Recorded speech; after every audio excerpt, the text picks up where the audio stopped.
ओम गणेशाय नमः। आज हम दत्तात्रेय जी भगवान के जन्म की कथा सुनेंगे। दत्तात्रेय भगवान श्री हरि के विष्णु अवतार माने जाते हैं। हालांकि शैव मत के अनुसार उनको भगवान शिव का अवतार भी मानते हैं। भगवान दत्तात्रेय जी ने शैव, वैष्णव और शाक्त धर्म को एक करने का कार्य भी किया था। भगवान दत्तात्रेय भक्तों को स्मरण मात्र से ही प्रसन्न होकर उनके पास पहुंच जाते हैं, इसीलिए उनको स्मृतिगामी भी कहा जाता है। वह भक्तों पर अपनी कृपा बनाए रखते हैं। श्रीमद् भागवत के अनुसार संतान सुख की मनोकामना से महर्षि अत्रि जी ने व्रत किया, जिससे प्रसन्न होकर भगवान विष्णु ने स्वयं को उन्हें दे दिया। ऐसा कहने से भगवान विष्णु महर्षि अत्रि के पुत्र के रूप में प्रकट हुए। वे दत्त के नाम से जाने गए। महर्षि अत्रि के पुत्र होने के कारण अत्रेय कहलाए।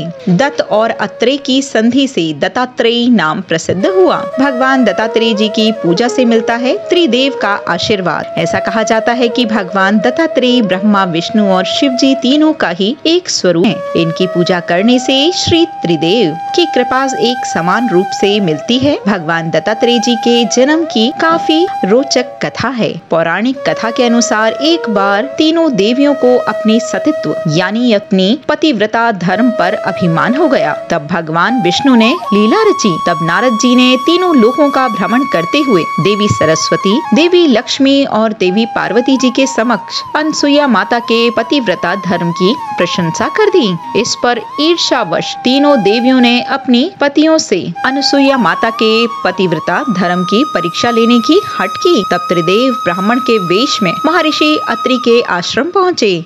तब महर्षि अत्रि घर पर नहीं थे। तीन ब्राह्मणों को देखकर अनसुईया जी ने उनके पास गईं और उन ब्राह्मणों का आदर सत्कार करने लगी और आगे बढ़ी।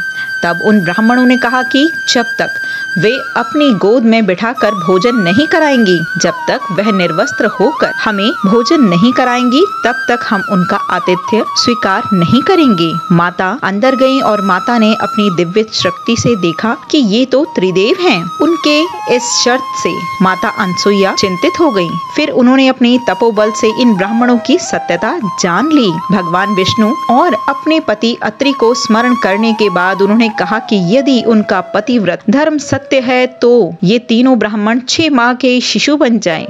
अनसुईया जी ने अपने तपोबल से त्रिदेवों को शिशु बना दिया। शिशु बनते ही तीनों रोने लगे। तब अनसुईया जी ने अपनी गोद में लेकर दुग्ध पान कराया और उन तीनों को पालने में रख दिया। उधर तीनों देवियां अपने पतियों के वापस आने से चिंतित हो गईं। तब नारद जी ने सारा घटनाक्रम बतलाया। इसके पश्चात तीनों देवियों को अपने किए हुए पर बहुत ही पश्चाताप हुआ। उन तीनों देवियों ने माता अनसुईया से क्षमा मांगी और अपने पतियों का मूल स्वरूप में लाने का निवेदन किया। तब अनसुईया जी ने अपने तपोबल से उन तीनों शिशुओं को फिर से उनके पूर्व के रूप में लौटा दिया। तब त्रिदेव ने उन्हें वर मांगने को कहा। तब अनसुईया जी ने उन 3 देवों को पुत्र स्वरूप में पाने का वर मांगा।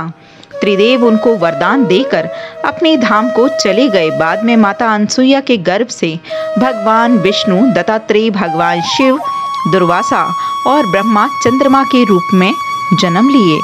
कहा जाता है कि इसको जो भी पढ़ता है, माना जाता है कि वर प्राप्त करने के बाद माता अनसुईया के गर्भ से त्रिदेव ने एकल स्वरूप में भगवान दत्तात्रेय के रूप में प्रकट हुए। इसीलिए उन्हें भगवान दत्तात्रेय की पूजा करने से त्रिदेवों का आशीर्वाद प्राप्त होता है। बोलो दत्तात्रेय भगवान की जय।